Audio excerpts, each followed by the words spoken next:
야담 이야기. 머슴을 사랑한 아씨의 사연. 옛날 부자 집양반집에 설인이라는 마음씨 착한 아가씨가 있었습니다.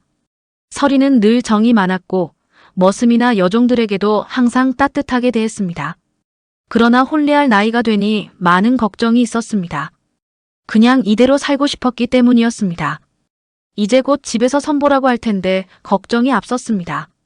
설인은 답답함을 이기지 못하고 창문을 열어 밤하늘을 바라보았습니다. 달빛은 밝았고 바람은 차갑게 불어왔습니다. 그녀는 이대로 가만히 있을 수 없다는 충동에 휩싸였습니다. 슬며시 방에서 나와 조용히 마당으로 걸어갔습니다. 마당 한가운데 있는 연못가에서 머슴 강무진이 일을 하고 있었습니다. 그는 밤늦게까지 일을 마치지 못했는지 땀에 젖은 셔츠를 걸친 채로 물을 퍼올리고 있었습니다. 무진의 어깨는 단단했고 달빛 아래 그의 고요한 눈빛은 묘한 분위기를 자아냈습니다. 설이는 일부러 발소리를 내며 가까이 다가갔습니다. 머슴이 이런 시간에 연못가에서 무엇을 하고 있는 겁니까? 그녀의 목소리는 차분했지만 속으로는 호기심과 긴장이 교차했습니다. 무진은 고개를 들었지만 설인을 보자마자 시선을 피하며 다시 손을 움직였습니다. 마님, 연못 정리를 늦게 끝내게 되어 그렇습니다. 그의 태도는 조심스러웠지만 설인은 그 조심스러움이 오히려 흥미로웠습니다. 그녀는 그의 가까이에 서서 한동안 연못을 내려다보며 말했다. 밤에도 일을 이렇게 열심히 하다니 대단하군요. 무진은 대답하지 않았습니다. 그의 침묵은 거리를 유지하려는 의지처럼 보였지만 설이는 그 거리를 좁히고 싶었습니다. 그녀는 그날 이후 무진의 존재를 의식하기 시작했습니다. 설이는 밤마다 무진의 모습을 지켜보며 자신의 마음이 흔들리는 것을 느꼈습니다. 그는 단순한 머슴이 아니었습니다. 그의 일하는 모습은 묵묵했고 그의 행동은 정직했습니다. 그런 그에게 끌리는 마음은 위험한 것임을 알면서도 그녀는 스스로를 멈출 수 없었습니다. 어느 날 저녁 그녀는 일부러 무진이 일을 마칠 무렵에 마당으로 내려갔습니다. 머슴이지만 손이 참 섬세하군요. 연못이 정말 깨끗해졌습니다. 그녀는 살짝 웃으며 말했습니다. 무진은 잠시 멈칫했지만 이내 고개를 숙였습니다. 감사합니다. 마님, 제가 할 일을 했을 뿐입니다. 설이는 그의 대답에 마음이 복잡해졌습니다. 그의 태도는 단순한 겸손이 아니었습니다. 그것은 설인과 자신 사이에 확고히 그어진 선을 지키려는 의지였습니다. 그러나 그녀는 그 선을 넘고 싶었습니다. 머슴이라는 이유로 이렇게 늦은 시간까지 일을 시키는 게 부당하다고 생각하지 않습니까? 설인이 물었습니다. 무진은 고개를 저으며 대답했습니다. 마님, 저는 제 역할을 알고 있습니다. 그 이상을 바라지 않습니다. 설이는 그의 말을 듣고 가슴이 아파졌습니다. 그녀는 그 경계 너머에 있는 그의 진심을 알고 싶었지만 무진은 단단히 마음의 문을 닫고 있었습니다. 설인의 부모는 그녀에게 장수경과의 결혼을 강요하기 시작했습니다. 장수경은 마을 유지의 아들로 마을 사람들에게는 젠틀하고 세련된 인물로 보였지만 설인은 그의 본질을 알고 있었습니다. 그의 말투에는 항상 오만함이 깃들어 있었고 그의 눈빛은 그녀를 소유물처럼 대했습니다. 설인아, 내 나이가 벌써 20이다. 이제는 결혼을 준비해야 한다. 아버지가 말했습니다. 수경과의 혼사는 내 가문과 우리 가문의 연을 강화하는 일이야. 내가 행복하든 말든 그것이 중요하다. 설인은 부모의 압박에 괴로웠습니다. 그녀는 그저 누군가의 명예를 위해 희생되어야 하는 삶이 싫었습니다. 그녀의 마음은 점차 자유를 갈망하기 시작했고 그 갈망은 무진의 존재와 겹쳐지기 시작했습니다. 그날 밤 설인은 다시 연못가로 나갔습니다. 무진은 그녀를 보자 당황한 얼굴로 서둘러 고개를 숙였습니다. 마님, 이 시간에 여기 오시면 안 됩니다. 설인은 그의 앞에 서서 단호히 말했습니다. 나는 이 집에서 도망치고 싶습니다. 이 답답한 삶에서 벗어나고 싶어요. 당신이라면 이해할 것 같아서요. 무진은 그녀의 말을 듣고 고개를 저었지만 그의 마음속에 불꽃이 일렁이기 시작했습니다. 마님, 저는 아무것도 드릴 수 없는 사람입니다. 저는 당신 곁에 있을 자격이 없습니다. 그러나 그의 말에도 설인은 물러서지 않았습니다. 그녀는 무진을 더 알고 싶었고 그와 함께 있는 시간이 자신을 자유롭게 한다는 것을 깨닫고 있었습니다. 서리는 무진과 비밀스럽게 만나는 시간이 점점 더 많아졌습니다. 그들은 집 근처 숲속 작은 연못가에서 만났습니다. 밤이면 달빛이 연못 위를 비추었고 그곳은 마치 둘만의 세상이 되었습니다. 당신은 왜 자신을 그렇게 낮추려 합니까? 서린이 물었습니다. 마님, 저는 제가 어디에 속하는지 잘 알고 있습니다. 머슴이 마님에게 바라는 것은 오만한 생각일 뿐입니다. 무진이 대답했습니다. 서린은 그의 대답에 답답함을 느꼈습니다. 머슴이든 아니든 상관없어요. 당신은 저를 이해해주는 유일한 사람이에요. 무진은 그녀의 말을 들으며 마음이 흔들렸습니다. 그는 자신의 감정을 억누르려 했지만 서린의 진심은 그의 방어를 무너뜨리고 있었습니다. 둘의 비밀스러운 만남은 결국 누군가에게 목격되고 말았습니다. 장수경은 서린의 마음이 자신에게 없음을 느끼고 무진을 의심하기 시작했습니다. 그는 무진을 찾아가 차갑게 경고했습니다. 내가 감히 마님에게 마음을 품고 있다니 내 처지가 어떤지 모르는 것인가? 저는 그런 생각을 한 적 없습니다. 무진은 단호히 대답했지만 수경은 그의 말을 믿지 않았습니다. 서린과 무진의 비밀스러운 관계는 결국 서린의 부모에게 발각되고 말았습니다. 한밤중 서린의 방에서 누군가와 말소리가 들린다는 하녀의 고자질이 화근이었습니다. 그녀의 아버지는 분노한 얼굴로 방으로 들이닥쳤습니다. 서린, 내가 감히 우리 가문의 체면을 이렇게 더럽히려 드는 것이냐? 아버지는 소리쳤고 서린은 창백한 얼굴로 무진을 감쌌습니다. 아버지, 이건 제 잘못입니다. 무진님은 아무 죄도 없습니다. 그러나 아버지는 무진을 끌어내며 그를 마당으로 데려갔습니다. 그곳에서 그는 무진을 심하게 매질했습니다. 내 놈 같은 머슴이 감히 우리 집안 마님에게 손을 댈 줄이야. 오늘 당장 이 마을에서 사라지지 않으면 내 목숨도 장담할 수 없을 것이다. 무진은 쓰러지면서도 한마디 변명하지 않았습니다. 그는 서린이 받을 처벌이 더 두려웠습니다. 제발 마님께는 벌을 주지 말아 주십시오. 모든 잘못은 제 탓입니다. 서린은 마당으로 뛰쳐나와 울부짖으며 그를 막으려 했습니다. 아버지, 잘못은 제게 있습니다. 제가 먼저 그를 좋아한 것입니다. 그를 놓아주세요. 그러나 아버지는 그녀를 방으로 가두며 엄격히 명령했습니다. 너는 당장 결혼 준비를 해라. 더 이상 이런 수치스러운 일은 용납할 수 없다. 장수경은 이 소식을 듣고 더욱 분노했습니다. 그는 자신을 무시하고 다른 남자와 사랑에 빠진 서린을 용서할 수 없었습니다. 그는 자신의 수하들을 동원해 무진을 없애기로 결심했습니다. 머슴 따위가 감히 나를 무시하다니 내 놈의 존재를 이 마을에서 완전히 지워버리겠다. 그는 수하들에게 명령하며 소리쳤습니다.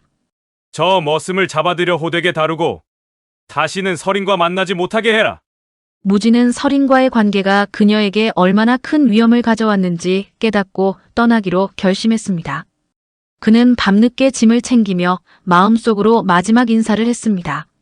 마님, 저 같은 사람이 감히 당신을 행복하게 할 수 없겠죠. 하지만 당신이 안전하기를 바랍니다. 그러나 서린은 그의 마음을 눈치채고 몰래 방을 빠져나와 무진을 붙잡았습니다. 당신이 떠나면 저는 이곳에서 살아갈 이유가 없습니다. 그녀는 그의 손을 잡고 간절히 말했습니다.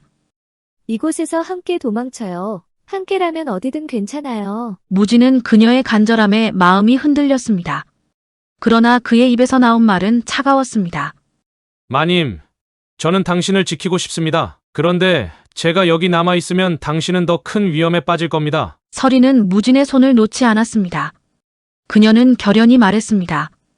당신이 없다면 저는 결코 안전하지 않습니다. 당신과 함께 떠나야만 살 수 있어요. 그날 밤 두 사람은 몰래 집을 빠져나와 숲속으로 도망쳤습니다. 그들은 어두운 길을 따라 달빛에 의지하며 깊은 숲으로 들어갔습니다. 그러나 얼마 지나지 않아 장수경의 수하들이 그들을 뒤쫓기 시작했습니다. 저쪽이다. 숲속으로 갔다. 뒤에서 추격자들의 함성이 들려왔고 서린은 겁에 질려 무진의 팔을 더 강하게 잡았습니다. 마님, 이 길로 가면 저희를 잡을 겁니다. 다른 쪽으로 가셔야 해요. 무진은 그녀를 다른 방향으로 이끌며 말했습니다. 아니요. 당신을 두고 갈 수 없어요. 서린은 눈물을 흘리며 그의 손을 붙잡았습니다. 저는 당신을 잃고 싶지 않아요. 무진은 그녀를 꼭 끌어안으며 단호히 말했습니다. 마님, 제가 시간을 벌겠습니다. 당신은 꼭 도망치셔야 합니다. 두 사람은 가까스로 숲속 깊은 곳으로 도망쳤지만 무진은 서린을 지키기 위해 홀로 싸우기로 결심했습니다. 마님, 저를 믿고 도망쳐 주십시오. 저는 괜찮습니다. 아니요. 당신이 없이 어디로 가란 말입니까? 서린은 울며 소리쳤습니다. 무진은 그녀를 바라보며 마지막으로 속삭였습니다. 마님, 당신은 제 삶의 이유였습니다. 그러니 제발 살아남아 주세요. 그는 서린을 숲 깊숙이 밀어넣고 홀로 적들과 맞섰습니다. 장수경은 냉소를 지으며 무진에게 다가왔습니다. 내 놈이 이런다고 서린이 너를 기억할 것 같으냐? 그러나 무진은 끝까지 굴복하지 않았습니다. 그는 서린을 위해 자신을 희생하며 그녀를 위한 마지막 싸움을 벌였습니다. 서린은 무진의 희생으로 간신히 도망칠 수 있었습니다. 그녀는 작은 마을로 숨어들어 새로운 삶을 시작했습니다. 하지만 무진의 부재는 그녀의 마음에 큰 공허함을 남겼습니다. 그녀는 그가 자신을 위해 목숨을 걸었다는 사실을 가슴에 새기며 살아갔습니다. 몇 달이 지난 어느 날, 서린은 숲속에서 들려오는 낯익은 발소리를 들었습니다. 그녀가 고개를 돌리자 그곳에 무진이 서 있었습니다. 마님, 무진의 목소리는 떨리고 있었습니다. 제가 살아서 돌아왔습니다. 서린은 그를 보고 눈물을 흘리며 그의 품에 안겼습니다. 당신이 돌아오길 매일 기도했어요. 서린과 무진은 모든 역경을 극복하고 작은 초가집에서 새로운 삶을 시작했습니다. 그들은 달빛 아래에서 서로의 손을 맞잡고 약속했습니다. 우리는 이제 누구도 방해할 수 없는 곳에서 함께 살아갈 것입니다. 그들의 사랑은 금지된 사랑을 넘어선 이야기로 마을 사람들에게 전해졌습니다. 달빛 아래 핀 사랑은 전설이 되어 사람들에게 진정한 사랑의 힘을 믿게 했습니다. 혀를 날름거리며 내 너를 실컷 맛볼 터이다. 멀고 먼 옛날 장백 상기슭의 한 외딴 막집에 부지런한 총각 하나가 살고 있었습니다. 이때 그의 나이 불과 24, 5세였건만 활제주 백발백중이어서 아무리 용맹을 자랑하는 산중대왕 호랑일지라도 그의 앞에서는 쩔쩔매며 돌아갔고 아무리 높이 나는 까마귀일지라도 그의 화살촉 끝을 벗어나지 못하였습니다. 그의 초가을 어느 날 저녁 그가 살풋 잠에 들었는데 갑자기 밖에서 사람 살려요 하는 절명궁지에 빠져 구원을 청하는 웬 여인의 비명소리가 안쓰럽게 들려왔습니다. 깜짝 놀라 밖으로 내달아가니 삼단 같은 머리 풀어헤친 웬 처녀가 정신없이 황황 달려오고 있었습니다. 그 뒤에는 채토이 불에 그슬린 진대나무통 같고 수염머리 삼건불같이 더부룩 한 꿀종지 눈에 잔인한 빛이 둘둘 흘러떨어지는 서슬푸른 장정이 쌍수의 비수를 잡아준 채 우악스레 쫓아오고 있었습니다. 일견 추격하는데 필시불이의 불안당이라고 단정한 젊은 포수는 여인을 얼른 자기 뒤에 세웠습니다. 그 장정놈은 헐레벌떡 다가오자 마가 나선 총각을 보고 눈알을 뒤룩거리며 소리쳤습니다. 이놈아, 나의 처자를 그래. 내 놈이 상관할 테냐. 그 말이 끝나기도 전에 여인이 발딱 나서며 소리쳤습니다. 아니에요. 이놈은 온갖 잔재간을 다 부려 못된 짓이란 못된 짓은 다 골라하면서 여인 겁탈을 일삼는 흑룡요물이에요. 처녀의 말에 젊은 포수는 대뜸 활시위를 당겨 그놈의 정수리를 박았습니다. 코앞에서 당긴 화살이랴 어느 놈이라서 당할 소냐. 으악! 그는 마침내 그 자리에 쓰러졌습니다. 그놈을 요절내자 처녀는 깊이 살해하면서 그 자리를 떠나갔습니다. 이 일이 있은 다음 날부터였습니다. 장백산에는 전례 없던 눈이 쏟아져 내리기 시작했습니다. 하루가 가고 이틀이 가고 사흘이 가도 눈은 좀채 멎지를 않았습니다. 하여 길길이 쌓인 눈에 온 장백수림은 난리가 아니었습니다. 그날 밤 수심이 만면한 포수는 밖을 내다보는데 사람 그림자가 보이기에 얼른 뒤쫓아나가 보니 인적기는 간 곳 없고 무전에는 감자며 풋나물 자루가 고즈넉이 놓여져 있었습니다. 아니 이것은 누가 가져온 것일까? 총각 포수는 이를 일경하여 한참이나 주위를 살폈으나 오로지 산이는 백설천지일 뿐이었습니다. 그 다음 날이었습니다. 그날도 눈은 여전히 하염없이 펑펑 퍼붓는데 일의 심화를 꼭 잡아쥐고야 말겠다고 생각한 총각은 살인문 뒤에 몸을 숨겼습니다. 조금 있더니 웬 여자가 바람처럼 휙 나타나는데 그의 어깨에는 무거운 자루가 걸머 메워져 있었습니다. 처녀가 자루를 삽장만 뒤에 살짝 내려놓고 몸을 돌려 사라지려는 순간 총각은 화닥닥 뛰쳐나가 처녀의 두 손을 끌어쥐었습니다. 그러자 처녀는 아무 말도 없이 고개만 다소곳이 숙이었습니다. 저 당신은 총각은 떨리는 소리로 말을 떠듬거렸습니다. 그러자 소녀는 그래, 저를 못 알아보시겠어요? 라고 하였습니다.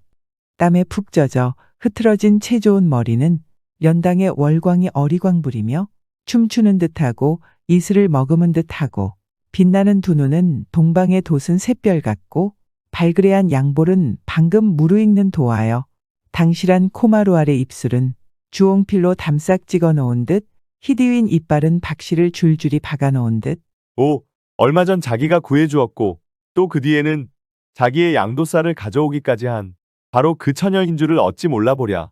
그런데 그때는 그럴 경황이 못 되어 미처 물어보지를 못했는데 나이는 얼마이며 어디에 사는지. 그러자 처녀는 방긋 웃으며 저의 나이 올해 21이고 예서 멀리 떨어진 백두산 저쪽 기슭에 외홀로 사는 명지라고 불러요. 라고 하였습니다. 그러면서 자기는 일찍 애시적에 부모님 따라 어지럽고 소란한 세상을 피하여 심산 찾아 사는데 부모님마저 영거푸 돌아계시니 인젠 외홀로 살아간다는 것과 이 가을 따라 흥룡의 원수를 감노라고 백룡놈이 온갖 심술 조화를 다 부려 지금 눈이 기막히게 퍼붓고 이로 하여금 양식이 어려울 것을 짐작하고 자기 것을 갈라왔다는 것을 거침없이 이야기했습니다. 그 말을 들은 총각은 처녀의 신상담이 꼭 자기 일 같은 데에 놀라는 한편 처녀에 대한 고마움과 감격으로 가슴이 막 끓어번졌습니다. 고맙소. 내 영영 이은고 잊을 수 없소. 그런데 그 백룡놈은 언제 요절을 낸담? 그러자 처녀는 말했습니다. 그놈도 흑룡 못지 않은 천하유물인데 좀채 잘 나타나지를 않는답니다. 그놈을 없애려면 아직 시간이 더 가야 할 거예요. 어쨌든 내 그놈을 꼭 없애치우고야 말겠소. 총각과 처녀는 밤이 깊도록 이런 말들을 애틋이 주고받았습니다. 그 이듬해 진달래 아질자질 피는 봄날 그들은 드디어 알뜰한 새 가정을 이루게 되었습니다. 꿀같이 달디단 나날이 흘러갔습니다. 이때로부터 두 재간둥이 내외 맘맞추고 손맞추니 피어나는 것이 웃음이여 피워가니 살이었습니다. 허나 속담에 호사다 말하더니 뒤미처 불행은 그림자 마냥 그들의 뒤를 따라왔습니다. 이듬해 5월 젊은 포수는 이름 모를 병으로 털썩 드러눕게 되었습니다. 영지가 그 머리맡을 맴돌며 정성껏 간호해주고 분주히 동서남북으로 뛰어다니며 명약이란 명약은 모조리 구해왔건만 병은 갈수록 더 위중에만 갔습니다. 남편의 병세가 몹시 기우는 것을 본 영지의 마음의 그늘도 날이 갈수록 짙어만 갔습니다. 이러던 어느 하루 영지는 남편을 보고 말했습니다. 서방님, 며칠간만 집에서 고생하세요. 제가 좀 멀리 갔다 와야겠어요. 그 말을 들은 남편은 자기 아내의 남다른 재간을 모르는 바 아니지만 먼 길에 차마 아내를 내놓을 수 없어서 아니 어떤 일이 있더라도 못 가요. 하고 만류했으나 영지는 저로 해서 근심일랑 마세요. 내 며칠 새에 꼭 약을 구해올 테니. 라고 하며 기어이 떠났습니다. 영지 떠난 사흘날 점심때였습니다. 영지가 온몸이 피투성이 되어 뜰 안에 들어섰습니다. 남편은 일어나 겨우 달려갔습니다. 아니 이게 어찌된 일이여. 그러자 영지는 눈물을 흘리며 말했습니다. 집 떠난 지 3일 만에 나는 백두산 심처 막치기로 들어갔지요. 마침내 일이 되느라고 골짜기 건너에 만병통치한다는 불초명약이 있겠지요. 그런데 골은 깊고 산새는 험해 그대로 건널 수가 있어야지요. 생각 끝에 그리로 막 건너 뛰어가려는데 백룡이 혀를 날릴거리며 앞을 막아나섰지요. 이년, 인제사 내년이 갈 때가 어디매냐. 나의 동료 흑룡이 못 채운 야요까지 합쳐 내년을 실컷 맛볼 터이다. 으하하하하. 하고 달려들었지요. 나는 뿌리치고 달렸어요. 그러나 그놈은 기어이 쫓아와 저희 몸을 탈해치려 했지요. 나는 그놈에게 욕을 당하느니 차라리 깨끗이 자결하려고 벼랑에 몸을 던졌지요. 아, 당신이 나를 찾으려거든 집을 나서 고추고추 동쪽을 바라고만 오세요. 그러면 한 산비탈 아래 두 그루의 홍송이 마주선 바로 거기에 제가 고이 잠들어 있어요. 그러면서 령지는 포수의 한가슴에 얼굴을 파묻고 구슬피 흐느껴 울었습니다. 그 동에 깜짝 놀라 깨어나니 그것은 일장백일몽이었습니다. 아, 이게 어인 악몽이냐? 자리에서 벌떡 일어난 포수는 어디에서 그런 힘이 솟구치는지 그 길로 동쪽을 바라고 정신없이 내달렸습니다. 그 얼마나 내달렸던지 바로 앞에 큰 바위 하나가 집채같이 뿌리박고 섰는데 거기에는 홍송 두 그루가 서 있고 그 앞은 깊은 골짜기였습니다. 아, 얘가 바로 영지가 일러주던 곳이 아니냐? 젊은 포수 허위단심 그리로 뛰어내려갔습니다. 아, 드디어 젊은 포수는 저도 모르게 비명을 지르며 그 자리에 목석처럼 굳어져 버렸습니다. 그때 선뜩하여 홀 놀라 깨고 보니 자기는 바로 영지의 차디찬 무덤에 나무를 끌어안고 있었고 거기에는 피투성이 된 자기 아내 영지가 고이 잠들고 있었던 것이었습니다. 아, 영지는 나로 하여 떠났다가 그놈 때문에 귀한 목숨을 바쳤구나. 남편은 아내의 시체를 걷어안고 목 놓아 대성통곡하였습니다. 그런데 이때 어디선가 하타아 하고 미친 듯한 웃음소리가 들려왔습니다. 젊은 포수 쳐다보니 천년 묵은 락락장송우에 허연 비늘을 뒤집어 쓴 용 한 놈이 득이양양 꽈리고 앉아 깨고 소한 너털웃음을 웃고 있었습니다. 젊은 포수는 벌떡 일어나 화살 하나를 재워 그 놈을 견주었습니다. 이때 백룡은 흉한 비늘을 잔뜩 일궈 세워가지고 허장성새 덮쳐 내려왔습니다. 그러나 젊은 포수의 화살은 연달아 그놈의 정수리와 심장에 푹푹 꽂히었습니다. 백룡은 무섭게 악을 썼으나 끝끝내 너부러지고야 말았습니다. 백룡을 깨끗이 요절낸 포수는 그 다음날 영지를 한 본나무 밑에 고이고이 장사지내 주었습니다. 그 이듬해 5월이었습니다. 젊은 포수는 영지가 세상 뜬 한도를 맞으며 성묘를 갔습니다.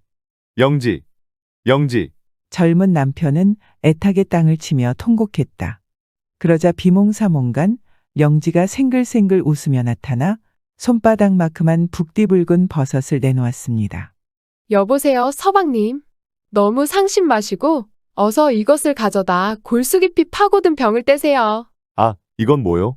이건 바로 제가 서방님께 드리는 새로운 만병통치 명약이에요. 아, 영지. 남편은 너무나 감격하여 영지를 콱 끌어안았습니다. 그때 선뜩하여 홀 놀라 깨고 보니 자기는 바로 영지의 차디찬 무덤에 나무를 끌어안고 있었고 그 나무에는 북디붉은 타는 듯한 버섯이 돋쳐 있었습니다. 이때로부터 장백산에는 영지의 이름을 따서 명명한 새로운 명양영지가 번성하게 되었습니다. 수어지교가 생각이 납니다. 물수, 물고기여, 어조사지, 사길교, 물을 떠나서는 살 수 없는 물고기처럼 긴밀한 관계를 말합니다.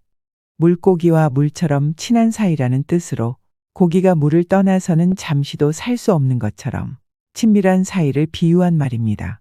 어수지친이라고도 하고 부부 사이나 남녀가 매우 사랑하는 것을 어수지락이라고 합니다. 이 말은 중국 삼국시대에 유비와 제갈량의 사이를 비유한 데서 비롯된 것으로 알려졌습니다.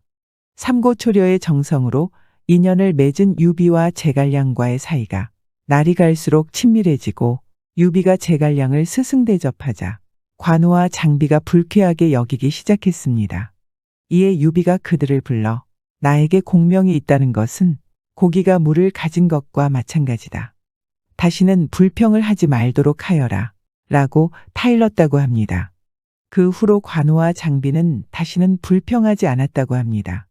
물이 없으면 물고기가 살 수 없듯이 여러분도 곁에 있는 최고의 친구이자 배우자를 함께하고 있는 동안은 행복하게 사셨으면 좋겠습니다. 가난한 선비를 살린 샛별 머슴. 옛날에 글 읽는 선비가 한 사람 살았는데 벼슬도 못하고 글만 읽으면서 살다 보니 사는 형편이 참 말이 아니었습니다.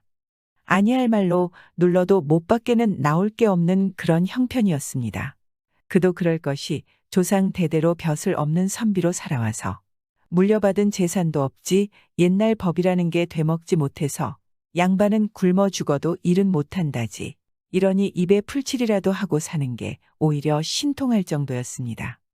이 사람이 어린 아들 둘을 두었는데 한 해는 먹을 것이 없어서 아들 형제가 몇 날 며칠 아무것도 못 먹고 쫄쫄 굶게 됐습니다. 마침 가을이라 집집마다 가을거지 채비를 할 때인데 보다 못한 아내가 남편더러 채근을 했습니다. 여보, 이러다가는 저 어린 것들이 다 굶어 죽게 생겼으니 논에 서 있는 벼이삭이라도 좀 잘라다 먹입시다. 라고 말하니 선비는 아무리 배가 고파도 남이 애써 농사 지어 놓은 곡식에 어찌 함부로 손을 댄단 말이오. 라고 말을 하는데 아내는 버럭 화를 내며 그까짓 벼이삭 몇 개 자른다고 표가 나겠어. 고집 부리지 말고 오늘 밤에 나가서 몇 개 잘라오시오. 라고 윽박질렀습니다. 선비는 어쩔 수 없어서 할 일 없이 그날 밤이 이슥하기를 기다려 낫을 들고 나갔습니다. 남의 논에 가서 벼이삭을 자르려고 하는데 자꾸 뒤가 캥겨서 하늘을 떡 올려다보니 마침 새벽녘이 되었던가 동쪽 하늘에 샛별이 반짝반짝 떠 있는데 그것이 자기를 내려다보고 꾸짖는 것 같았습니다. 아이고, 내가 이게 무슨 짓이냐. 굶어 죽는 한이 있더라도 남의 곡식에 손을 대서는 안 되는데 저 샛별 보기 부끄럽구나. 이렇게 생각하고 그냥 돌아서서 빈손으로 집에 돌아오니 아내가 잔소리를 늘어놨습니다. 그래, 기껏 낫을 들고 나간 양반이 빈손으로 들어와요. 식구들 다 굶어 죽일 작정이요? 라고 말하니 선비는 땅을 쳐다보며 하늘에 있는 샛별 보기 부끄러워 그 짓은 못하겠어. 날이 밝으면 내일 산에 가서 칡뿌리라도 캐어올 테니 너무 걱정 마오. 그래서 날이 밝으니까 산에 가서 칡뿌리를 캐다가 삶아먹고 겨우 목숨은 부지했는데 그것도 하루 이틀이지 내내 그러다가는 칡뿌린들 나만 할 일이 없었습니다. 앞으로 무얼 먹고 사나 하고 걱정이 늘어졌는데 그날 저녁에 웬 떡거머리 총각이 문간에 턱 찾아왔습니다. 찾아와서는 저는 갈 곳 없는 떠돌이인데 이 집에 머슴살이를 할까 하니 거두어 주십시오. 라고 말하는 거였습니다. 마음은 고마우나 우리는 농사 지을 논밭도 없는 데다 당장 먹을 양식도 없는 형편이니 딴 집에나 가보게. 라고 했더니 이댁 형편을 다 알고 왔으니 거두어 주십시오. 제가 도와드리면 살 길이 생길 것입니다. 이렇게 말을 하니 듣던 중 고마운 말이라 반갑게 맞아들였습니다. 그런데 워낙 가난한 집이라 머슴이 할 일이 없어 농사를 지으려니 논이 있나 밭이 있나 집안일을 하려니 세간이나 변변한가. 주인인 선비가 되레 미안해서 내일부터 당장 무슨 일을 할 텐가 하니 가을거지 철이니 남의 농사일을 거들어주고 품값으로 양식을 받아다 먹고 살아야겠습니다. 주인도 저를 도와 함께 일을 해주십시오. 라고 말하였습니다. 나는 이날 이때까지 글만 읽어서 일하는 법을 배우지 못했다네. 라고 선비가 말을 하니 머슴은 그러니까 이제부터 배우셔야지요. 라고 말하면서 머슴이 선비에게 가을거지하는 법을 이것저것 가르쳐 주었습니다. 그 이튿날부터 선비는 머슴과 함께 남의 집에 가서 품을 파는데 선비는 등이 휘어지도록 일을 했습니다. 명색의 선비가 남의 품팔이를 한다고 하니 동네 양반들에게 손가락질을 받아가며 일을 했습니다. 그래서 그해 겨울을 그럭저럭 굶지 않고 넘겼는데 이듬해 봄이 되니까 머슴이 이제부터는 노는 땅을 일구어 논밭을 만듭시다. 하기에 머슴 말대로 여기저기 못쓰게 된 땅을 빌리고 얻어다가 논밭을 일궜습니다. 선비와 머슴은 밭을 갈아 씨를 뿌리고 거름을 주고 김을 메고 참 억척같이 일을 했습니다. 머슴은 밤낮으로 선비에게 일하는 법을 가르쳐주면서도 제 몸 아끼지 않고 일을 도와주었습니다. 그러자 한번 맛을 들인 선비도 죽자 살자 일을 했습니다. 그 덕분에 가을이 되니까 곡식을 제법 많이 거두들여서 곳간에 쌓아두고 먹을 만큼 되었습니다. 이렇게 되니 머슴이 하직 인사를 하는데 이제는 이 댁도 양식 걱정 안 하고 살게 됐으니 저는 그만 가겠습니다. 라고 말하니 선비가 고맙고 섭섭해서 굶어 죽게 된 우리 식구를 살려준 은인인데 사경이라도 받아 가지고 가게 하니까 머슴이 말하길 저는 사경 따위를 받을 형편이 못 됩니다. 주인이 지난해 남의 논에 선 벼이삭을 자르려고 하다가 제가 지켜보는 걸 보고 그만두신 일이 있지 않습니까? 그 마음씀이 하도 고마워서 제가 조금 도와드렸을 뿐이니 그런 걱정은 마십시오. 하고는 훌쩍 사라지기를 연기처럼 사라지는 거였습니다. 그러고 보니 머슴이 이 집에 와 있는 동안에는 새벽녘에 샛별이 뜨지 않았던 것입니다. 그러니 그 머슴이 샛별이었던 것입니다. 마음을 바르게 쓰면 하늘에 뜬 샛별도 도와준다는 이야기였습니다. 선비는 그 뒤에도 부지런히 일을 해서 아주 잘 살았다는 이야기였습니다. 마음을 곱게 먹으면 언젠가는 복으로 찾아온다는 이야기였는데요. 모두가 마음을 곱게 먹어서 우리에게도 샛별 머슴이 찾아왔으면 좋겠습니다. 처녀를 살린 떡거머리 총각. 먼 옛날에 집이 없이 홀몸으로 날품팔이하며 돌아다니는 떡거머리 총각이 있었습니다. 사람이 못난 것도 아니요 등신도 아니고 이목구비도 구전했으나 타고난 것이 가난뱅이 신세라 굶기를 부잣집 밥 먹듯 했습니다. 날품팔이를 하다 보니 정한 곳이 없이 길이 난 곳이면 발길 닿는 데로 갔습니다. 이렇게 돌아다니다 하루는 깊은 산중에 이르렀습니다. 온하루 걷고 걸어도 산길은 끝나지 않고 인연은 묘연하였습니다. 일락서산에 해는 지고 밤이 되었는데도 앞길은 막연했습니다. 총각이 한숨 쉬며 이마에 흐르는 진땀을 씻고 허리띠를 졸라매면서 사방을 둘러보니 저 멀리 앞쪽에서 무슨 불빛이 반짝반짝하였습니다. 총각은 온몸에 힘이 부쩍 나서 바지춤을 추고 불빛을 향해 걸음을 재우쳤습니다. 떡거머리 총각은 깊은 산중이니 오막살이 집이라 생각하고 불빛을 찾아갔는데 뜻밖에도 산기슭에 기와집 한 채가 있었습니다. 총각은 불문 꼭직하고 그 집 때문에 이르러 건기침을 하고 주인을 찾았습니다. 서너 번 찾았으나 인기척이라곤 없었습니다. 별이 꼬인 총각은 혼자말로 구시렁거렸습니다. 이 집은 사람이 살지 않는 빈집인가? 그러자 대문이 빠끔히 열리며 불빛 어렴풋한 가운데 한 교수가 머리를 내밀고 죽을 사람이면 들어오고 살 사람이면 돌아가세요. 라고 구슬피 말하였습니다. 총각은 천하를 돌아다니다 별난 집을 다 본다고 하면서 죽을 사람이요 라고 하며 집 안으로 쑥 들어섰습니다. 집에 들어서 보니 집에는 다른 사람은 없고 규수 혼자뿐이었습니다. 여하튼 시장 안이 밥이나 한때 얻어먹고 보리라고 묵은 밥이라도 있으면 좀 달라고 했습니다. 규수는 다소곳하고 저녁상을 차려드려왔습니다. 떡거머리 총각은 배고픈 김이라 밥을 제정신없이 먹었습니다. 총각이 달게 밥을 먹고 밥상을 물리고서 아랫방을 내다보니 등촉을 밝혀 대나처럼 환한데 규수는 함지에다 참기름을 떠놓고 머리를 감고 있었습니다. 하도 이상하여 저것이 요기인가 사람인가 하여 멍하니 바라보니 참기름에 감는 규수의 가마반질반질한 머리채는 한 발이나 되는데 해달같이 환한 얼굴에는 슬픔과 고뇌가 가득 차 있었습니다. 규수는 참기름에 머리를 감아 쌓아 올리더니 저녁상을 물리었습니다. 총각은 하도 괴이하여 잦은 기침을 하고 물었습니다. 묻기는 거북합니다만 랑자께서는 어찌하여 이렇게 큰 집에서 혼자 사시며 머리를 왜 참기름에다 감습니까? 반질반질한 긴 머리채를 내려뜨린 규수는 가냘픈 한숨을 쉬더니만 손님께 기이지 않고 말씀드리리다. 라고 하면서 집사정을 말했습니다. 원래 이 집은 양반가정으로 식솔이 할아버지, 아버지, 어머니, 오빠네와 형님들에서 모두 20이었는데 반달 전부터 한밤중이 되면 난데없이 큰범 한 마리가 집에 뛰어들어 하루 저녁에 한 사람씩 물어가더니 이제는 자기만 홀로 남게 되었다는 것이었습니다. 그리고 오늘 저녁은 마지막으로 자기가 물려갈 차례인데 참기름에 머리를 감으면 혹시 참기름에 미끄러져서 살아날 구멍이 있을까 해서 머리를 감았다는 것이었습니다. 아, 그런 일이었구만요. 총각은 알겠다고 고개를 끄덕이고 나서 오늘 저녁은 자기가 범을 막을 테니 규수는 숨어 있으라고 하였습니다. 슬픔으로 눈곱이 젖은 교수는 땅이 꺼질 듯 한심 쉬더니 머리를 가로저었습니다.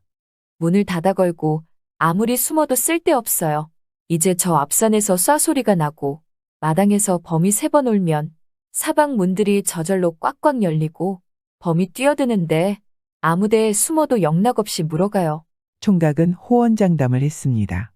사내대장부로서 범 한 마리를 당해내지 못한다면 어찌 장부라 하겠습니까? 그러나 범이 집안에 뛰어들고 하루에 한 사람씩 물어간다는 데는 필요곡절이 있는 것 같습니다. 그러니 근심 말고 내 말대로 하십시오. 라고 했습니다. 총각은 두 가마에 참기름을 부글부글 끓이게 하고는 술이 있는가고 물었습니다. 교수는 고방에 들어가 소량내 나는 송엽주와 삼포도주를 한 동이씩 내왔습니다. 그리고 닭을 잡아서 끓는 기름가마에 넣으니 훌륭한 안주였습니다. 총각은 난생 처음으로 받는 대접이라 닭고기 안주에 술을 실컷 마셨습니다. 이렇게 떡거머리 총각이 술을 마시며 마지막 닭의 다리를 집어들 때 앞산에서 과연 쏴하는 소리가 났습니다. 범이 와요. 쏴 소리를 듣자 교수는 창백해서 사시나무 떨듯 화들화들 떨었습니다. 총각은 술잔을 놓고 정신을 번쩍 차렸습니다. 술기운이 펼쳐 온몸에 힘이 솟구쳤습니다. 랑자는 고방에 들어가 숨으시오. 이윽하자 밖에서 따웅 따웅 따웅 하고 천둥이 우는 듯 버무름 소리가 나더니 사방문이 꽉꽉 열리고 광풍이 휙 몰아치고 누런 호랑이 놈이 나타났습니다. 이때라 총각은 주먹으로 땅을 치며 태산이 무너질 듯 호령을 질렀습니다. 이놈, 웬 놈이 이런 행패냐? 그러자 황소 같은 범이 구들 한가운데 떡 버티고 서서 등장 같은 두 눈을 뚝 부릅뜨고 총각을 노려보며 으르렁거렸습니다. 총각은 제기랄 놈. 하고 번개같이 일어나 범을 걷어차며 소리 질렀다. 이놈, 내 놈을 저 끓는 기름가마에 집어넣을 테다. 떡거머리 총각이 자기 발에 걷어채어 풀썩 거꾸러지는 것을 보니 범이 아니라 떡구유 같은 도사였습니다. 총각은 번개같이 달려들어 두 번째로 놈을 걷어차니 도사는 마당에 내려가 곤드라졌다가 흙빛이 되어 부들부들 떨며 이마를 조아렸습니다. 총각은 도사를 내려다보며 흘러맸습니다. 이 요사한 충놈아, 이실직고 하지 않으면 끓는 기름가마에 집어넣겠다. 중놈은 이마에 피가 맺히도록 조아리며 연신 중얼거렸습니다. 예, 이실직고 하리다. 소승은 원래 이 중놈은 산 너머의 절당에 있는 도사였습니다. 규순의 일가는 대를 두고 내려오며 산 너머에 있는 절간에다 시주하고 명복을 빌었습니다. 이 사원의 주지인 도사는 명복을 비는 시인 이 집의 교수에게 눈을 걸게 되었습니다.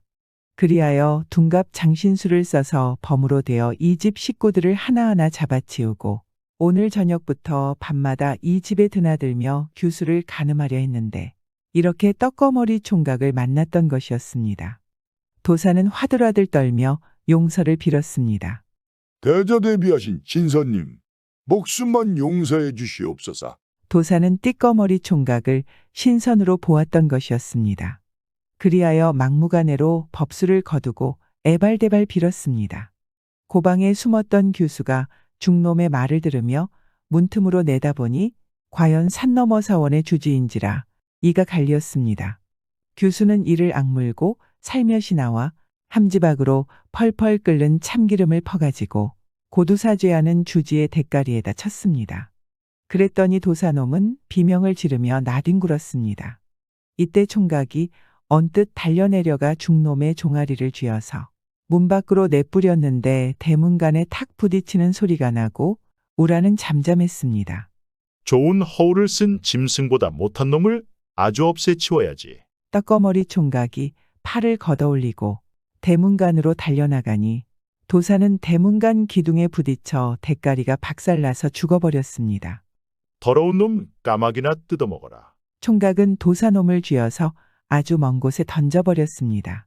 이튿날 아침 교수는 정성 들여 아침을 지어 성찬에 닭고기국 차려놓고 수량푼을 들고 와서 무릎 꿇고 앉아서 권했습니다.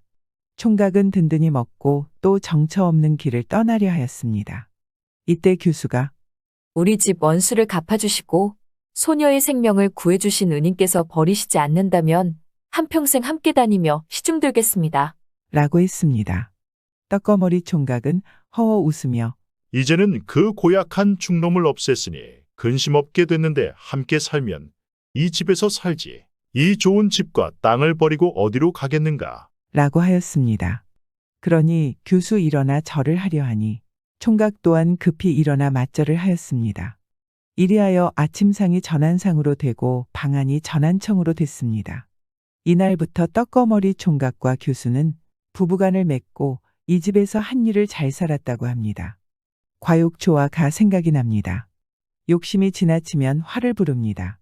또는 지나친 욕심은 재앙을 초래한다는 뜻입니다.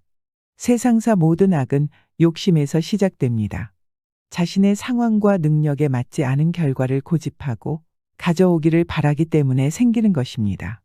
욕심은 내 몸보다 큰 사이즈의 옷이라고 생각하면 더욱더 이해하기가 편할 것입니다. 내 키가 170cm인데 내가 키에 욕심이 생겨 아니 내 키가 180cm라고 착각을 하거나 망상에 빠지게 되면 기장이 더 긴 바지를 입게 될 것이고 그럼 필요 이상으로 긴 기장 때문에 상대방이 보기에 거북할 것이며 자신 또한 거동이 불편해집니다. 심지어 상대방이 정상적인 사람으로 보지 않을 수도 있습니다. 이처럼 욕심을 부리게 되면 제일 먼저 나 자신이 불행해집니다. 또한 가정을 꾸린 이라면 그 가족까지 불행해질 것입니다. 그러나 적당한 욕심은 생활의 활력소가 될 수 있으며 자기 발전의 기회를 가져옵니다. 적당한 욕심은 노력이라는 부가적인 측면이 따르게 되고 그 노력은 자신의 능력치를 조금이라도 끌어올리는 원동력이 될 수 있는 것입니다. 세상사의 모든 일이 그러하듯 넘치지 않고 적당한 것은 우리 인생의 플러스 요인이 되는 것입니다. 욕심도 마찬가지입니다. 적당히 부리게 되면 발전이라는 부가적인 이득이 따라오지만 필요 이상을 기대하게 되면 화를 부르고 결국 자신의 몸만 상하게 되는 것입니다. 도깨비를 물리친 박서방 아들의 꾀. 삼남지방에는 먼 옛날부터 도깨비가 많았다고 합니다. 달빛 휘영청 밝은 밤이면 숲속 오솔길로 키가 9척이나 되는 검은 그림자가 어기적 움직이는데 그것도 도깨비요. 키 넘는 숲을 속에서 껑충껑충 뛰며 산짐승을 쫓는 것도 도깨비요. 내에서 가마만큼씩한 돌을 척척 번져 놓으며 고기잡이하는 것도 도깨비였습니다. 그런데 어느 도깨비든지 사람만 보면 누구요? 하고 소리를 치면 박서방이요. 하고 대답해야지 다른 대답을 하면 독독히 경을 치거나 목마른 죽음을 당했다고 합니다. 그리하여 모두들 박서방이요. 하고 대답하는데 그러면 도깨비는 집에 아들이 있소? 라고 묻는다고 합니다. 아들이 집에 있소? 하고 대답하면 도깨비들은 이걸 가지고 가오 이걸 가지고 가오 하고 소리치며 멀찌감치서 따라서는데 때로는 도깨비 무리가 따른다고 합니다. 집에 이르러 문을 닫아 걸면 도깨비들은 밖에서 물건을 두고 갔네 하고 달아나 버리는데 이튿날 아침에 나가보면 길짐승 날짐승이 있는가 하면 버들쟁이에 죽 꿰놓은 고기, 개구리, 뱀 같은 것이 수두룩하다고 합니다.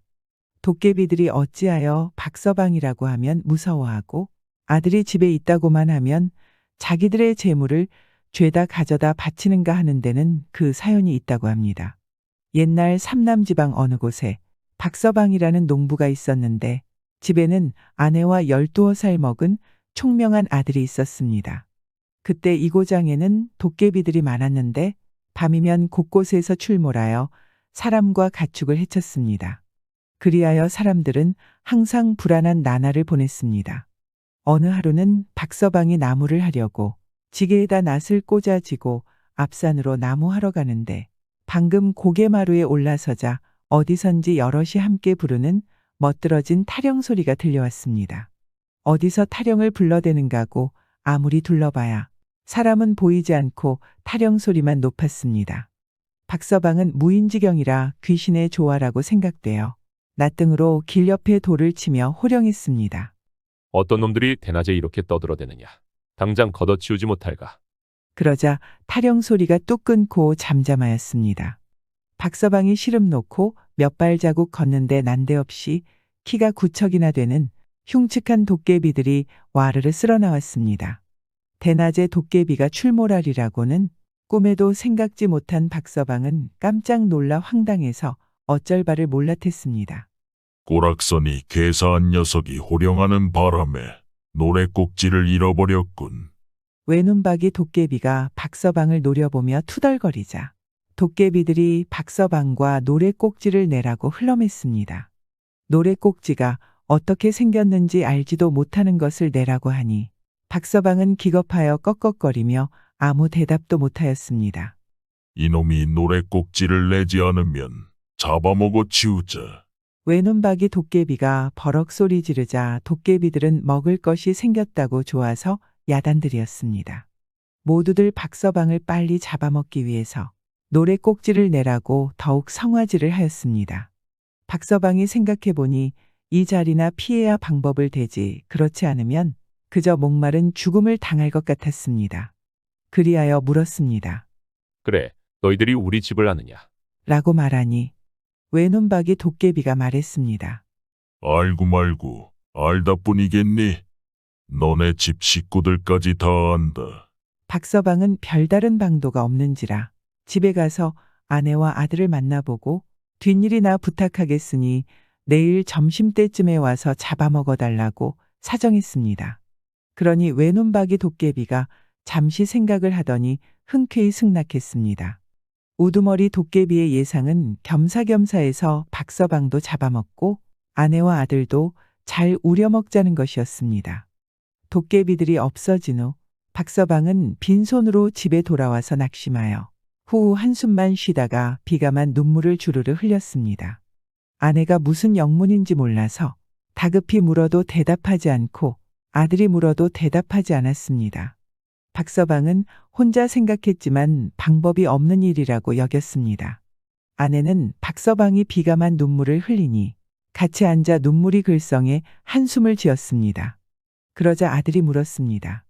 아버지, 무슨 일이기에 말씀도 하지 않고 그러세요? 그래도 박서방은 대답 없이 그냥 낙담만 하고 있었습니다.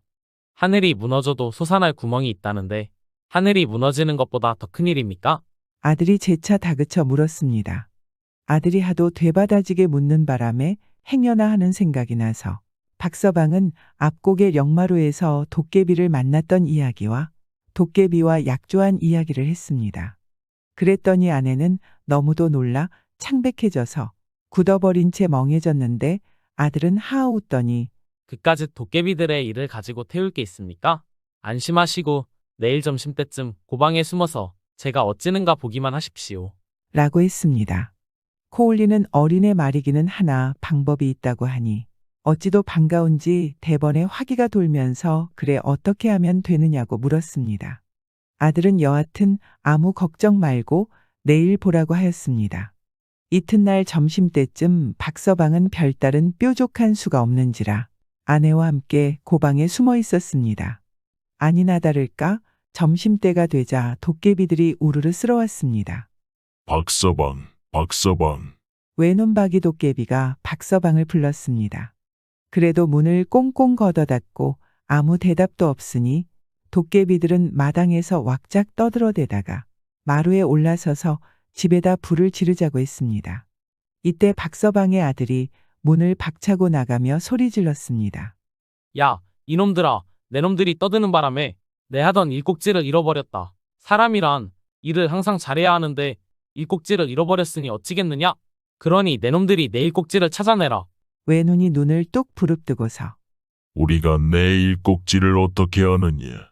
이래도 꼭지가 있느냐? 라고 소리쳤습니다. 박서방의 아들은 우두머리 도깨비를 쳐다보며 내 놈들이 밖에서 떠드는 바람에 내가 방에서 일하던 일꼭지를 잃어버렸단 말이다.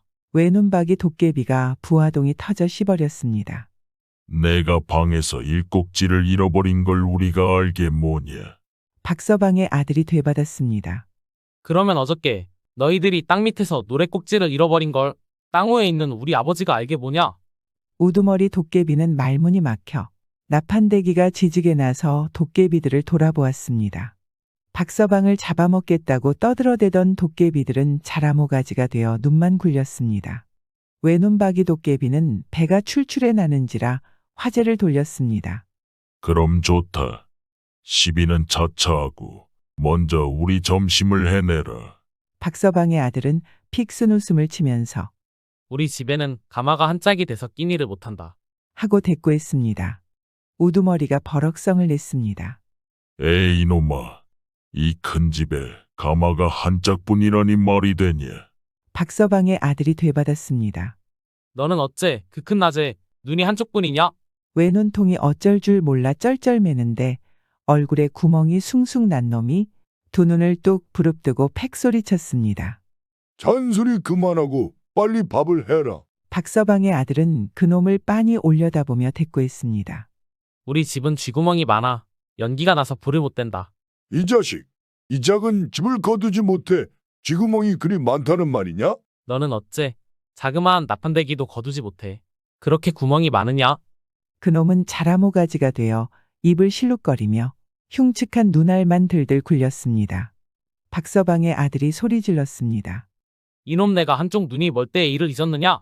이 소리에 외눈통은 사시나무 떨듯 와들와들 떨며 제발 목숨만 살려달라고 손이야 발이야 빌고 도깨비도 엎드려 이마에 피가 맺히도록 대가리를 땅에 조아렸습니다. 박서방의 아들은 그놈이 외눈이니 외눈똥이 될 때는 필연코 혼났으리라고 생각됐기에 그렇게 넘겨짚었는데 이렇게까지 절절맬 줄은 몰랐습니다. 그러나 시치미를 뚝 떼고 흘러맸습니다. 이놈들 듣거라. 내 놈들이 행패가 심하기에 아버지를 보내 내 놈들을 얼려서 데려온 것이다.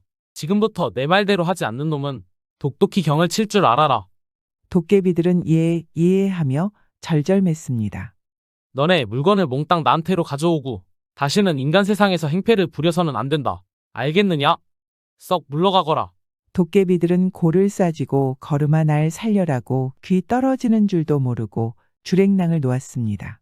그날 밤으로 도깨비들은 저들이 갖고 있던 보물을 몽땅 가져다 박서방네 툇마루에 놀려놓고 달아나 버렸습니다. 이리하여 박서방네는 잘 살게 되었습니다. 그때부터 도깨비들은 거지가 되었는데 사람의 그림자만 보면 또 박서방이 자기들을 데리러 온 줄 알고 누구요? 하고 묻고 박서방이라고만 대답만 하면 아들이 있는가고 묻고 아들이 있다고만 하면 어떻게 혼났던지 그때 약조대로 하느라고 자기들의 물건을 몽땅 가져다 바친다고 합니다.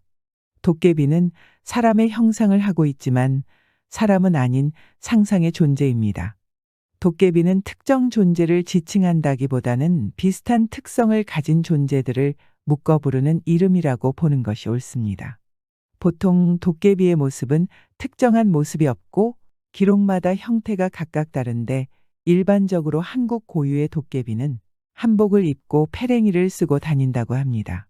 또 대다수의 도깨비들은 자신의 성은 김씨라고 말한다고 합니다. 귀신, 괴물로 인식되어 있으나 도깨비는 사람을 괴롭히거나 혼내주는 걸 좋아하기보다는 순하고 우직하며 같이 놀고 싶어하고 친하게 지내려 했습니다. 또 따돌림을 당하면 화를 내고 체면을 중시하는가 하며 시기와 질투도 많고 약간 멍청하기까지 한다고 합니다. 메밀묵, 막걸리, 이야기, 노래, 씨름, 장난 같은 것을 좋아하고 붉은 색을 싫어합니다. 붉은 색을 싫어하기 때문에 팥, 피 등은 도깨비를 쫓아낸다고 알려져 있습니다. 씨름을 좋아해서 길을 가던 과객을 불러다가 씨름을 하기도 합니다. 보통 인적 없는 야산이나 오래된 폐가에 거주한다고 하며 이따금 민가로 내려와 소를 지붕에 올려놓는다거나 솥뚜껑을 소단에 집어넣거나 하는 장난을 벌여놓기도 한다고 합니다. 첫날 밤인데 서방님 때문에 다 젖었잖아요. 오성대감이 13살 때의 일이었습니다. 시기는 매서운 겨울이 지나고 따스한 봄의 기운이 만발했을 때였습니다. 아버지가 쟁기를 쥐고 아들 앞에서 소를 몰며 밭을 갈고 있었습니다. 그런데 부자 앞으로 한 늙은 중이 터벅터벅 걸어오기 시작했습니다. 늙은 중은 아무런 말도 없이 아이에게 절을 하고는 어른에게는 절을 올리지 않았습니다. 지금 저 중이 너한테만 절을 한 것이 맞느냐? 아버지는 어이가 없었습니다. 아들은 알고 있었다는 듯 당연하게 답했습니다. 그런 듯 싶습니다. 아버지는 중의 행동을 생각하자니 괘씸하기도 하고 화가 치밀어 오르기도 했습니다. 저 녀석도 절에서 연부를 외우는 중놈이란 말이냐? 아이에게 절을 하고 어른은 보는 채도 안 하고 가는 것이 과연 예절이란 말이냐? 아버지가 펄쩍 뛰자 아들이 말리고 나섰습니다. 아버지, 노여워 마십시오. 방금 왔다 간 것은 중이 아니고 호랑이입니다. 아들의 말에 아버지의 눈이 번쩍했습니다. 그걸 내가 어떻게 아느냐? 아들은 태연하게 답했습니다. 보면 알죠. 그것도 모르겠습니까? 아들 오성은 대수롭지 않게 답했습니다. 오성의 아버지는 아들의 답을 듣고는 의심이 일렁였습니다. 그래, 호랑이란 놈이 너한테는 왜 왔다 가느냐? 아들 오성에게 다시 물었습니다. 아버지, 오늘 진사댁 3대 독자가 장가를 가지 않습니까? 저한테 와서 밤에 신랑을 잡아먹겠다고 합니다. 오성의 아버지는 들어보니 남의 3대 독자를 첫날 밤에 잡아먹겠다는 일이 기가 차서 말문이 막혔습니다. 오성의 아버지는 아들에게 다시 물어왔습니다. 그래, 내가 그걸 안다는 말이냐? 네, 압니다. 호랑이가 왔다 가는 걸 보면 알죠. 예, 너 3대 독자가 죽는다는 건 아는데 그 3대 독자를 살릴 방도는 없다는 말이냐? 오성은 딱 부러지는 말투로 말했습니다. 못 살립니다. 산신령님의 명을 받고 잡아간다는데 어떻게 살립니까? 그렇다면 좋다. 너와 나는 오늘부터 부자지간이고 뭐고 갈라져 살자. 죽는 줄 아는 사람 살려낼 방도도 찾지 못하는 자식을 두어서 뭘 하겠느냐? 너는 이 길로 앞으로 내 갈 길을 걸어가거라. 오성의 아버지는 노여워서 눈에 불을 펄펄 일구며 말했습니다. 13살의 오성이었지만 아버지가 중요하다는 건 너무도 잘 알고 있었습니다. 오성은 아버지가 가라고 해도 가지 못하고 서 있었습니다. 썩 물러가라고 하지 않느냐? 오성의 아버지는 호통을 쳤습니다. 아버지가 소리를 쳐도 오성은 그 자리에 가만히 있었습니다. 아버지는 노여워서 석자넉자 뛰면서 아들을 보고 소리쳤습니다. 썩 가지 않으라고 했느냐? 오성은 생각다 못해서 입을 열었습니다.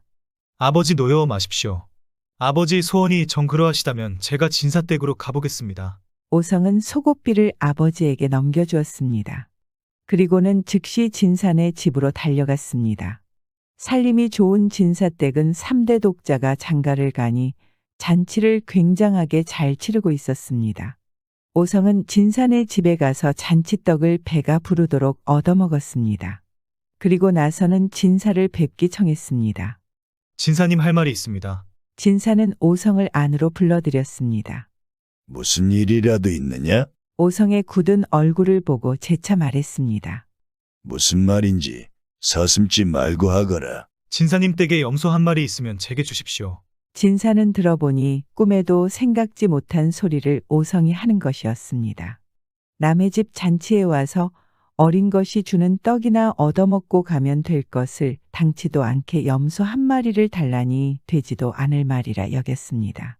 하지만 아이 말도 귀담아 들으라고 했다는 말이 떠오르는 진사였습니다. 진사는 어린 것이 쓸데없이 말을 한다 쫓아내지 않고 되물었습니다.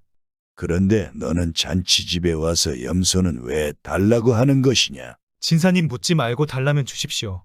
염소 한 마리가 대단한 것도 아니지 않습니까? 진사는 들어보니 필요곡절이라 더 따지지 않고 오성에게 염소를 내주었습니다. 오성이 집에 돌아가지 않고 진산의 뜰락에서 놀다 밤이 되니 신랑 신부의 방 쪽마루 밑에 들어가 숨었습니다. 신랑과 신부는 첫날 밤을 지내려 방에 들어갔습니다. 신랑과 신부는 어릴 적부터 친하게 지내던 소꿉친구였습니다. 그래서 서로 더욱더 애틋했는데 신부는 신랑에게 말했습니다. 서방님, 지금 너무 행복합니다. 이 행복이 깨지지 않았으면 좋겠습니다. 라고 말하니 나도 그래. 너가 내 부인이라는 것이 지금도 믿겨지지도 않아. 우리 앞으로 아들, 딸 낳아서 행복하게 살자꾸나. 신부는 너무 좋았는지 행복의 눈물을 하염없이 흘렸습니다. 옷이 젖을 정도로 한동안 우니 그만 우시오. 나도 눈물이 날 것 같소. 신랑의 눈시울도 뜨거워졌습니다. 오성은 마루 밑에서 이야기를 다 들었습니다. 그리고 생각을 했습니다. 이렇게 천생연분이 만나서 혼인을 이뤘는데 내가 필시 지키겠노라. 라며 다짐했습니다. 밤중이 되니 범이 화살처럼 날아서 진사댁으로 들어왔습니다. 때가 되었는지라 마루 밑에 숨어있던 오성이 불쑥 앞으로 모습을 드러냈습니다. 오성이를 보자 호랑이는 뒷걸음질을 쳐서 가더니 둔갑해서 다시 중이 되었습니다. 중이 된 모습으로 호랑이는 오성에게 다가왔습니다. 13살의 오성은 대담하게도 중을 마주 향해 걸어갔습니다. 너 이놈 들어봐라. 호랑이는 산중 영물이 아니더냐? 호통을 치며 오성이 말했습니다.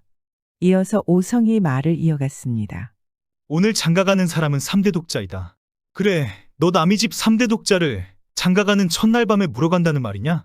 너도 시장기나 말리려고 산에서 먼 길을 걸어왔겠는데 그저 보내지는 않겠다. 오성은 진사에게 받았던 염소를 앞으로 내밀었습니다.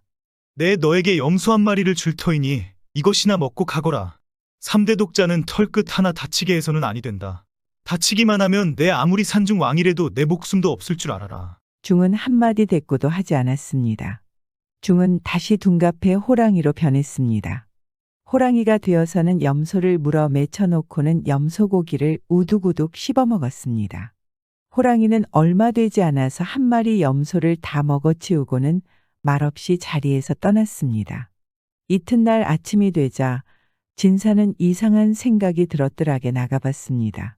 거기에는 선명한 범의 발자국이 찍혀 있고 염소의 피가 질퍽했습니다. 진사는 오성이 염소를 빌린 일을 떠오르며 속으로 짐작을 할 수 있었습니다. 하지만 자세한 내막을 모르니 이렇다 저렇다 하기도 어려운 실정이었습니다. 이튿날이 지났습니다. 오성의 아버지는 진산의 집에 갔던 일이 어떻게 되었는지 궁금하여 오성이를 보고 물었습니다. 진산의 3대 독자를 구해주었느냐? 아버지가 묻자 오성은 그제야 자초지종을 아버지에게 설명해 주었습니다. 오성의 아버지는 오성의 말을 끝까지 듣고는 너무도 기뻐서는 무릎을 때리며 말했습니다. 예, 오성아? 너는 과연 내 아들이로구나.